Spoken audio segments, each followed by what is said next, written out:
One, two, three, funk it. My darling, I love you, I love you, I love you, I love you, I love you, I love you. Assalamualaikum warahmatullahi wabarakatuh. Saya Putri Regina Triandini, Prodi S1 Farmasi, Fakultas Farmasi Universitas Megariski Makassar. Di sini saya akan menjelaskan tentang utama obat, pengertian obat, sumber obat, sejarah perkembangan obat, dan penggolongan obat berdasarkan penandaannya. Obat adalah bahan atau paduan bahan, termasuk produk biologi yang digunakan untuk mempengaruhi atau menyelidiki sistem fisiologi atau keadaan patologi dalam rangka penetapan diagnosis, pencegahan, penyembuhan, pemulihan, peningkatan kesehatan, dan kontrasepsi untuk manusia. Sedangkan obat tradisional adalah bahan atau ramuan bahan yang berupa bahan tumbuhan, hewan, mineral, sediaan sarian atau campuran dari bahan tersebut yang secara turun-temurun telah digunakan untuk pengobatan dan dapat diterapkan sesuai dengan norma yang berlaku di masyarakat. Sumber obat. Obat bisa berasal dari tumbuhan seperti minyak jarak, hewan seperti minyak ikan, mineral seperti garam dapur, sintetis seperti vitamin C, dan mikroba seperti antibiotik penisilin. Sejarah perkembangan obat. Kebanyakan obat yang digunakan di masa lalu adalah obat yang berasal dari tanaman. Dengan cara coba-mencoba. Secara empiris, orang purba mendapatkan pengalaman dengan berbagai macam daun atau akar tumbuhan untuk mengobati penyakit. Pengetahuan ini secara turun-temurun disimpan dan dikembangkan, sehingga muncul ilmu pengobatan rakyat seperti pengobatan tradisional jamu di Indonesia. Namun, tidak semua obat memulai riwayatnya sebagai obat anti penyakit. Ada pula yang pada awalnya digunakan sebagai alat ilmu sihir, kosmetika, atau racun untuk membunuh musuh. Misalnya, strychnine atau curare. Mulanya digunakan sebagai racun panah penduduk pribumi Afrika dan Amerika Selatan. Contoh yang lebih baru ialah kanker nitrogen mustard yang semula digunakan sebagai gas racun pada Perang Dunia Pertama. Obat nabati. Obat nabati digunakan sebagai rebusan atau ekstrak dengan aktivitas dan efek yang seringkali berbeda-beda tergantung dari asal tanaman dan cara pembuatannya.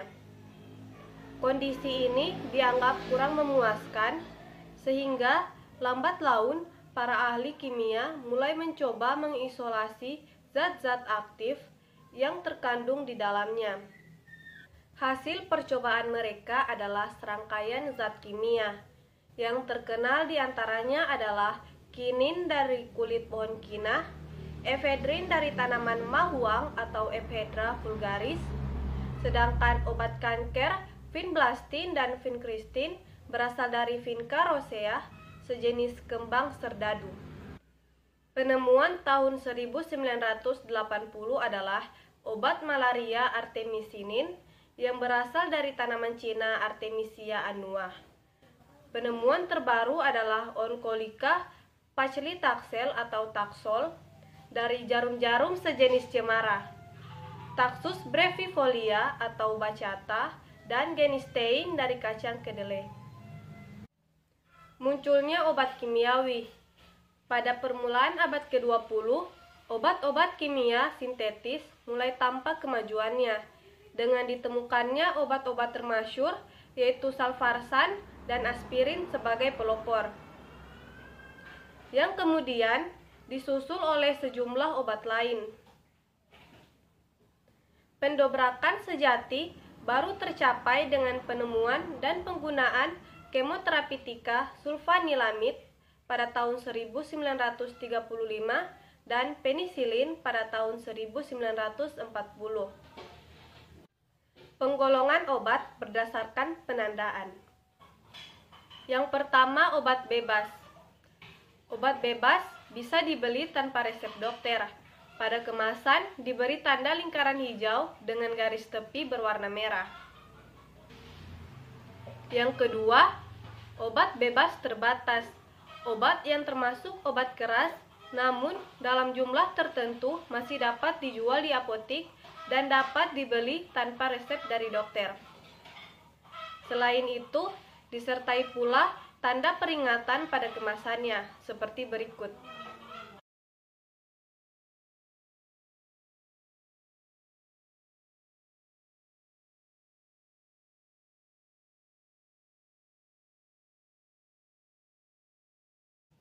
Ketiga, obat keras. Obat keras tidak dapat dibeli dengan bebas di apotik, melainkan harus menggunakan resep dokter. Umumnya, yang termasuk golongan obat ini yaitu obat genetik dan antibiotik seperti penisilia, ampicillin, dan sebagainya. Keempat, narkotika. Obat narkotika ditandai dengan lambang palang medali merah. Narkotika dapat menyebabkan beberapa pengaruh bagi orang yang mengkonsumsinya, seperti mampu mengurangi rasa sakit dan nyeri, menurunkan atau merubah tingkat kesadaran, hilangnya rasa, serta menimbulkan efek ketergantungan bagi yang pemakainya. Sekian materi yang saya bawakan. Mohon maaf apabila ada kesalahan. Assalamualaikum warahmatullahi wabarakatuh.